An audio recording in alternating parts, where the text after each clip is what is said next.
So we're going to do an exercise. We're going to tour the whole facility, and each of you is going to record each source of heat and fuel that you can find. Then we'll come back here to finish our training session. So you'll all be able to tell us what we can do to improve our fire prevention in the plant. You want suggestions from us? But some of us just started working here like me. How can I come up with anything? I don't expect you to reorganize the whole plant, but I think you can take what you've learned about heat and fuel sources to get a few ideas. That's part of the company's fire safety program. Everyone participates.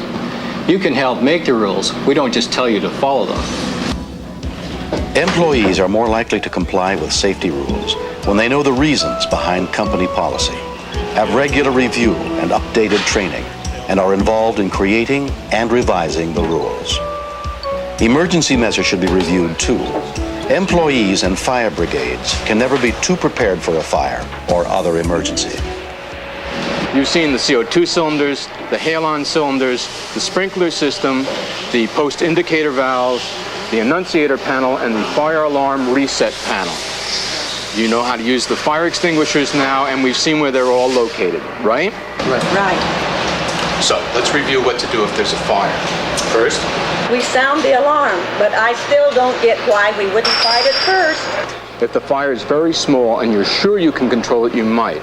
But in most fires, especially at work, the first step is activation of the alarm system. Here you might not know what the fuel is made of or if there's energized electrical equipment nearby. So you wouldn't know how you can safely put the fire out. After you report a fire, then what do you do? Evacuate, according to the evacuation plan. Unless the fire's small and you're sure about how to fight it. Like if there's an extinguisher nearby that you know will work on the fire. But you should only use a fire extinguisher if you've been trained to use it. Good. Remember, you can put a fire out in one of four ways. You can remove the oxygen it needs by smothering it, you can remove the fuel, you can remove the heat, or you can disrupt the chemical chain reaction with the appropriate extinguisher. The method to use depends on all the factors involved in the fire, so please remember to think of your safety first. Never try to fight a fire unless you're sure about what to do. Never use a fire extinguisher unless you've been trained in its use.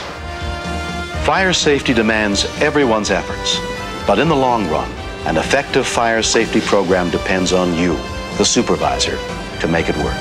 Know the hazards in your workplace and promote engineering safeguards.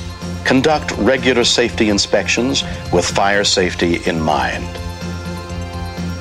Be informed about your company's emergency and evacuation plans and keep your employees informed. Most of all, encourage a fire prevention attitude in your workers. Through your good example, fire safety training, and enforcement